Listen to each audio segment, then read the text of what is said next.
Alrighty, so the news is here. I'm actually a couple of minutes late because I was expecting it to come out at 9 and I was recording a Should You Summon video, but if I'm a little bit out of breath, you'll understand why, because I've had to take 2 takes for that video and just a lot of talking. But anyway, we're going to be going over the entirety of the global patch notes because I normally tend to skip through them quite a bit when it comes to the Japanese patch notes because obviously the translations on them are pretty bad sometimes.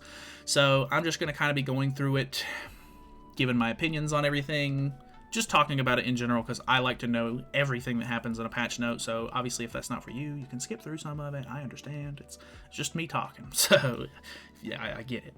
Either way. Okay, interesting disclaimer up here at the top. Due to daylight savings time changes starting next month, notice times will be shown in PDT or PST depending on the continent. Don't they always show for PST on my end? Could be wrong. I'm pretty sure they do, though. Either way, this is, I don't think this is an early maintenance. It's a pretty long maintenance comparatively to what they normally do. This is a full 3-hour maintenance, so this is going to be going live at 11 p.m. my time, so it's 3 hours later. We're going to be doing live summons, by the way, so if you want to come by and hang out for summons tonight, or technically tomorrow night for me, but Monday night for me, going into Tuesday morning, we will be doing live summons, testing out the character, probably playing a little bit of Labyrinth, because there's a new Labyrinth season in these patch notes as well. But yeah, 5 p.m. to 8 p.m. PST, if you need to translate that to your own time zone, obviously just throw 8 p.m. PST into Google. It should translate it for you. But this is the big one. We have Mael, and a lot of people have been really waiting for this character to come out. And I feel like now that he's out, he could not possibly have lived up to the hype. He's very good. I'm not saying that he's bad or anything, but I already see, like, you always hear everybody talking about, like, oh my god, when is Mael coming out? I cannot wait for Mael. I've saved up 83,000 gems for Mael. And then all I hear now is the people who are using him, and then there's the vocal people who are like, I'm not interested in him. I'm like, easy skip. Like, it is what it is, but that always tends to happen, so. We have quite a bit in these patch notes. We have a little list here, but we'll just go through the actual patch notes themselves. Obviously, he's here. He looks sick. He's very cool. He has some really good skills, but they're not technically translated on these patch notes. They'll come out in the later patch notes. I do have the thing up because I was doing that Should You Summon video. If you don't know, he has an AoE spike card. And then it also applies a debuff that makes the enemies do 20% less damage, which is very cool. And then he has a new skill that does extra damage depending on how many stacks of his passive are on your allies, which technically it only puts on 1 stack, but if you're running a full goddess team, it puts 1 on each goddess. So you'll have 3 stacks, I guess, technically. He also increases his stats and everything. He kind of is driven into running on only the goddess team, so if you don't have the goddess team invested into, you may want to do that, or if you're not interested in the character and you're skipping anyway, ignore it. He does have a Grace, which is increases damage dealt by 20%. Very standard, very basic, but he gets the job done. And then he has a very whaley ultimate, of course, that is going to one-shot you, pretty much. So yeah, we're obviously getting a new story chapter, which is very cool. This is actually a really funny chapter for me because I don't want to spoil it, but something happens to Liz in this chapter, which is just hilarious. I think it was like the funniest part in the anime, watching the most recent, or like the last season. The funniest thing I've ever seen in my life. So, yeah, Chapter 26 is coming. I don't know if this is actually an entire chapter or not. More recently, they've been doing half chapters, which is understandable, I guess, considering some of these chapters are kind of big, kind of hype.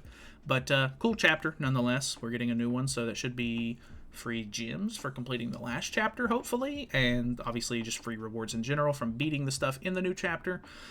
He does have new costumes, of course. We have 3 new UR costumes because he's a festival character. I honestly don't really like them too much. If I'm giving my own personal opinion here, obviously, it's just my opinion. If you like if you like any of these, by all means, rock the drip. I get it. But I think this one's by far the coolest one. But even then, I don't know what it is about, like, there's just something about it that doesn't really match up with me. It just doesn't mesh well. I really like his just base armor. His base armor looks like a final boss outfit to me. Looks good. Either way, moving on. They are bringing the festival coin shop back. Obviously, there's still no light or dark units in it, but we officially have every festival character that's not light or dark. So you can now get Festival Merlin in here, which is really nice. Obviously, all of the more recent ones are in here, as long as they're not light or dark, of course. So that's really nice if you can pull any additional festival characters when you do your summons, and you know already have them 6/6 or whatever the case may be. You might be able to swap for some dupes for characters that you could use. So that's obviously very cool. We're getting a new card set as well. They pretty much come out with a card set every single festival at this point. So it's kind of nice to see that they didn't just introduce the card system and then abandon it, which is I don't know, I don't want to say common, but they've kind of stopped working on some things in this game, which is very odd to me. But either way, increases allies' basic stats by X% for each goddess ally on the battlefield, limit of 3 times. I'm not exactly sure why it has a limit, because I'm not exactly sure what's proccing this. Oh, I guess limit of 3 times means that only 3 allies on the battlefield. Meaning if you were doing 4v4, it wouldn't work with 4 units, which is kind of odd, but it's a maximum of 3%. So that's 9% basic stats. So not terrible, but at the same time, I think a lot of people are going to want CC to go first. And this card set having rare, uncommon cards in it, not good. I noticed last time I messed with card sets in Elite PvP or Geared PvP that those cards actually make up a really good amount of CC, so running this is going to cut it down by quite a bit, unfortunately. So either way, we're getting 2 new relics, which is very interesting because Mono's pretty bad, and Freya's a lot of people are upset about. So they've basically made a huge controversial set of relics here. Let's go over them, though. We have Freya, who is weird that she's getting a relic this soon, because Freyr still doesn't have a relic, but it is what it is, and it's also a Nidhogg Demonic Beast exclusive relic, which is weird. That doesn't make any sense. So in Demonic Beast Battle Nidhogg, the hero's single target attacks have a stance cancel effect, so it just gets added on to her flood card. Increases all stats of allies by 4% every time the hero inflicts damage using skills, up to 5 times. So just pretty good stat increase in general. That's a 20% stat increase, or basic stat increase. Or no, it's all stats, so 20% stat increase. And then the hero is given the additional race goddess. So this is a big one. Her passive wants her to be ran with all Ragnarok units, and now this relic, for whatever reason, is completely splitting the path and making it to where for Nidhogg you want to run all goddess units, which is very dumb. And yeah, so which is affected by goddesses' unique abilities. So she's going to get stat increases and everything when you use her with goddesses, of course. If all allies on the battlefield are goddesses, each goddess ally increases the hero's attack-related stats by 10%. So you're basically going to get a 40% increase on stats if you run a full goddess team, which is not too uncommon because the goddesses are pretty good. So very weird relic. She's not been on any repeat banners so far. A lot of people skipped her because she was just waifu material, not really like super crazy good or anything like that. She was pretty good, but not like must summon or anything like that. So a lot of people are upset that she hasn't come back yet. They're giving her this new relic. It's designed for the new Demonic Beast battle. It uses the new Demonic Beast materials. So it's just a whole weird thing. Not a fan. I don't know. I'll get it, but I'm not gonna be happy about it. You know what I mean? So either way, Mono is also getting a relic, which is very disappointing. And it is, Awakened Mono. Increases the 7 Catastrophes allies damage dealt with all target skills, all target attacks by 5% for each 7 Catastrophe ally on the battlefield. Very, very whatever. Very, very not great. So 15% increase the damage if you're running full Catastrophes on the field. And it's only for AoE attacks, which is just, why? It looks really cool, by the way, though. I have to say, they did a really good job with the design on it. It gives her like this really cool aura, and like there's this weird like pattern on the ground underneath her when she has it equipped. Very cool, but the effect is balls. So, engraving hero added. You can now engrave equipment for Waylo. Pog. Best update of all time. Underground Labyrinth titles added. 8 Underground Labyrinth titles have been added, so very cool. I'm sure they're just for various activities or doing different milestones in the new Labyrinth, of course. We are getting Knighthood battle rotation of Akumu, which is fine. I actually don't mind Akumu too bad, so that's fine. New bundles Diamond shop bonuses. You're basically going to get tickets instead of diamonds on the big bundles now, of course, like every other banner that comes out pretty much. 7DS 3rd anniversary bundles. So there's a 3-ticket bundle. Pretty sure this is like 99¢ or something like that. Actually, halfway decent value, but I don't like doing singles, so not it for me. They're bringing back Lucky Bags, so you can buy the Lucky Bag bundle 3 times. There's obviously some diamond bundles for diamonds for money, of course. There is the 1-step evolution bundle, so instead of giving you the 1 to 90 token for like doing the special missions like they were doing for a while, you have to buy this one now, so that's unfortunate. Hopefully that you'll be able to craft these in the future. Please God, let us craft these in the future. Costume enhancement material bundle, which is fine. I think this is actually, I think some of these bundles are pretty decently affordable, like compared to like the normal bundles that they do, because this is the global anniversary. Like it's a big one, so the prices aren't awful, but I guess it just depends on where you live as well. I know that different areas have different prices on the Google Play Store, which is unfortunate. So equipment bundle. We have 3rd anniversary starter bundle. So this has 3 SSR tickets, some SSR pendants, gold pots, a full awakening coin, and then 30 diamonds. Not really sure that's completely worth it, but depending on the price, it could be okay, maybe. And then the 3 demonic beast discount bundle. So that's actually kind of an interesting one. Just the fact that you get these materials is really good, but it's for all of the demonic beasts, like the older ones, not Nidhogg.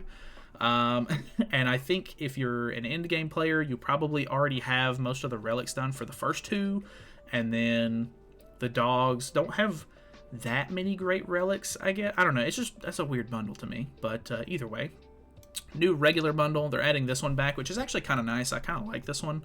You get 1 SSR pendant and 1 special dungeon key per day, which is actually kind of cool because it just helps a lot with the acquisition of SSR pendants, which is, kind of scarce sometimes. Obviously, everybody needs to upgrade their box and stuff like that, so these can be kind of useful. Of course, Nidhogg has been out long enough for them to add a Nidhogg bundle. I'll probably end up buying this for Freya's Relic, unfortunately, but that's on you guys. Thank you guys so much for watching the content and everything like that. I wouldn't buy this if I didn't do content on the game or anything. And I don't know. It's really hard. Like the Nidhogg boss is pretty hard. So I guess I don't really want to advise people to buy this, but depending on how good the Freya Relic is and how much easier it makes the activity, this actually might be worth buying just to save you some of the trouble, some of the heartache, but that's completely opinion based, so I don't know. Where they are increasing the player rank cap, so it's now going from 100 to 110, which is actually kind of cool, so you have extra levels that you can sort of grind out. So max stamina and friends list will be increased by 5. And new achievements will be added, so that's kind of nice. You'll get 5 additional friend slots and 5 additional stamina, which is pretty okay, not too bad.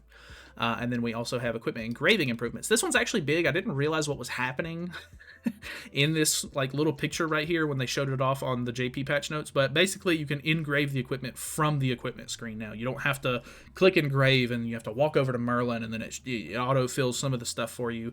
You can just engrave it straight from the menu, which is very nice actually, like just super like fast compared to what it was, so that's kind of nice. And then we have coin shop improvements. We have viewing owned coins option will now be added to the coin shop, so you can basically click on each coin respectively at the top now in the coin shop, and you'll be able to see a bag that shows you which coins you have, which is actually kind of nice. I don't know, there's a couple of times where I have to go to the coin shop and click on something just so I can see, if I have coins for maxed out characters or whatever. Funny enough, in the JP patch notes when they showed the platinum coins, their bag was empty for whatever reason, so really great way to showcase that new feature, I guess. But either way, kind of a nice little adjustment, but not obviously anything groundbreaking there. Join Knighthood option improved, so now if you want to be super elitist, which I'm sure some of them are going to be, if you're a really high-tier guild, you can basically make it to where only people with certain constellations finished can apply to your guild, which is interesting, I guess. Like, it's always nice to have extra options, so that's cool for whatever reason. Just the stuff for it. New events. So they're going to be doing a check-in event. Yeah, they're showing it right here. New check-in event. You get 200 diamonds over the course of 28 days. So that's really nice. Just a straight up diamonds increase for your wallet there. Obviously, you do have to log in every day if you want to get them all. So make sure that you're logging in. And we're also getting 14 tickets for a free banner, which is not super good. I think I actually have the banner pulled up over here, which is not a whole lot of great characters on here. This is the JP patch notes, but I would say out of all of these, the blue Golden Wings Elaine is pretty good to pull, and then maybe Hawk and Oslo. Maybe Blue Helbram, because he's sometimes helpful for like final bosses or something like that, but honestly, most of these characters are pretty bad. So on the plus side, if you haven't invested into them, if you pull the character, they do get upgraded to level 90, so that's nice at the very minimum. And then there are special missions. You get a free multi for Mael and a UR pendant, and on top of that, there's a new Lucky Cards event where you're going to get a new headpiece for Mael as well. I'm pretty sure it's an SSR headpiece, so that is something to note. There's a new SSR headpiece and a new SSR outfit. So those are just free with the events, so that's kind of nice. We do have Grace of the Angels, which is the I don't know what to call this mechanic. They always just call it something different every time it comes back, if I'm not mistaken. But you've seen this mechanic before. You basically just over time the bar is going to fill up, and you can spend your points on just increases that are going to help you out with whatever events are going on during the festival. So that's kind of nice. And then we'll unlock tiers, I think 4 and 5 on part 2 of the festival. So that'll be cool, I guess. Some decently helpful things here. You know, most of the time, like you get a couple of more drops for this boss, or a couple more drops when you fight this demon, or something along those lines. They're actually kind of nice. They stack up quite a bit, so just grab them when you can. We are getting Goddess's Lucky Cards, which you've seen before. You just basically try to flip the cards over, and depending on what the reward is, sometimes it'll double it if you can, find it within a certain amount of clicks. So that's kind of nice, I guess. We'll get 25 keys of those daily if you can do the right game modes and stuff for those. I kind of hate that they just don't drop on everything, because running specific stuff sometimes is very annoying, but it is what it is. You can buy them in the coin shop if you need to. Don't recommend doing that. You normally get way more than you need unless you just really want to get a specific reward really fast or something. I wouldn't worry about it. You do get different kinds of rewards, though. There's 10 different steps. You get that headpiece on step 7, and then you get 2 of the card set pieces on this one as well, along with some other just random sort of like pretty standard kind of rewards here. So a couple of SSR tickets is actually on here. So the fact that they're giving away a decent amount of SSR tickets gives me hope that we could get the SSR Wish event on part 2, but I'm not going to hold my breath on that, because why would I? We're getting Abaru back, which is fine. This is the outfit piece. It's like the traditional sort of like Mael outfit that you see him in the anime. So that's kind of cool. You get that when you've completed 20 runs, along with I think it's no, not the last card. This is the third card. At 12, a couple of other standard rewards. We do have an exchange shop where you're going to get the last 2 here, a lucky bag token, and then they have the Power Ranger outfits for Bon and Gother, which is fine. If you don't have those, definitely grab those. They're just free, and they work on all Gothers and all Bons, so definitely grab that so you can upgrade it and then not have to worry about a UR piece later.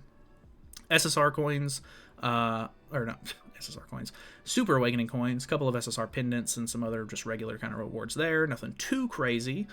We are getting Season 3 of Labyrinth, which I've watched a couple of people do, and it seems like it's improved by quite a bit. This one doesn't seem super annoying. It seems like a lot of the passives that you can get and stack are super broken in a lot of regards. So I don't want to say it's like really easy by any chance, but if you're stacking and playing the game mode efficiently and like really going for like one set team, because it seems like a lot of the passives in this new season are like increases for the goddess race, increases for the demon race, increases for the human race. Like if you stack those passives and get the right race going, and you actually make a good like human goddess demon team and then use their respective passives, it looks like you can stack them up pretty crazily and do some really big damage and like get through it pretty fast and pretty easy. So I don't know, I'm not sure how easy it is.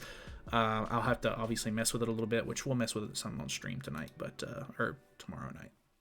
But either way, new Labyrinth is cool. We get free rewards and stuff like that, of course. And they're also adding a new Labyrinth shop as well. So we have the seasonal shop and Labyrinth reward box. So you can also buy those. The reward box really doesn't have like too many crazy things in it. The SSR pendant's probably my favorite thing out of there, but a couple of demon materials and stuff, which is fine, and whatever.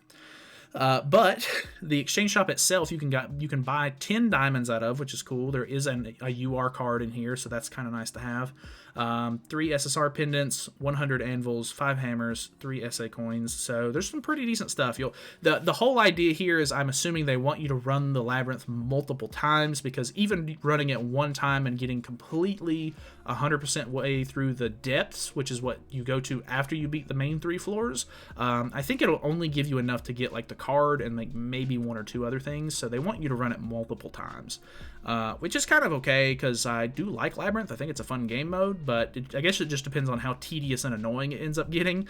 But I mean, new free stuff is always welcome. So free diamonds, just play Labyrinth, forehead. But anyways, they're doing a Fort Solgrist reward dungeon like they always do. King exchange event like they always do. So if you have extra materials, you can exchange them for good stuff. Boosting event like they always do. So, you know, we are getting 2 times player XP, which is actually nice because they just increased the player cap. So if you want to run, you know, if you want a gold farm or whatever the case may be while you're messing around this week or next week or whenever, obviously you'll be able to rank up pretty quickly. So that'll be kind of nice. Obviously, if you need to read the rest of these, feel free to pause the video or whatever, or just go to the patch notes. But I'm not going to read all of those. They also have the engraving equipment support event going on, so engraving fees are halved, and then free engraving removal, so you don't have to pay the 1,000,000 gold to unengrave things now. Lucky bag event, of course, so 5% chance to get 25 diamonds, and pretty decent chance to get some okay stuff here. Some of them are obviously worse than others, but you have to buy 3 of them, and then the other ones are given out through various events. So yeah, be sure to they're actually pretty decent value, I guess. Like, I think the bundles themselves are like $3 for US, maybe $4, I can't remember, per ticket. So if you're guaranteed to get, I think, 1 of each reward as long as you buy them. So I could be wrong on that. I know you're guaranteed to at least get 10 diamonds here, but I can't remember if you're guaranteed to get the 25 diamonds or not, or if you have to get lucky for the 5%. I'm not 100% sure on that one, but there's some okay rewards in here. Decent materials, like this 15% one is kind of nice. A bunch of anvils and stuff. New Hawk Pass, we're still a month behind, I assume, yes. So we are getting the Demon Cusack set, which, if you didn't see the JP patch notes, they got a new The One Ultimate Escanor football outfit, which is very interesting, and it's American football, not soccer for us. I know that there's a weird debate on that. I know it's called football in like Europe and everywhere else, but it's like an American football outfit for him, which I'm not a big fan of, but some people seem to like it. Very standard stuff as far as the rest of the rewards goes. In-game ad rewards, so they're basically increasing the amount of ads that you can watch per day for free stuff, which is actually kind of nice if you're just willing to set your phone down and let it watch the ad for you. 1 new battle event with Jormungandr, and then we have some miscellaneous fixes here, so bug issues and stuff. And then this is just a bundle change, so if you were going to buy the Demonic Beast Battle Selection Bundle 1, it now has the option to buy Nidhogg Relic materials in it, so that's pretty okay. But other than that, very long patch notes. That is pretty much everything in here. I definitely skipped over like how to play, you know, Labyrinth and some of the smaller text, so I don't think there's going to be anything like super crazy that I missed. But yeah, that is the entirety of it. Obviously some nice quality of life changes. New Mael is pretty cool. New story chapter and all that good stuff. So there should be a good amount of just free rewards in general, like all of the festivals end up doing, along with a really cool new character. So thank you guys so much for watching. Hopefully you guys enjoyed the video. If you made it all the way to the end, leave me a little apple emoji or something in the comments. I always like to see how many people actually make it to the end. But if you're around and you're available to watch some summons, I'll be doing some live summons tomorrow night when the banner drops. So yeah, feel free to come by and stop by, hang out with me while I get shafted probably. So thank you guys so much for watching. Feel free to subscribe, all that good stuff. I'll see you guys in the next one.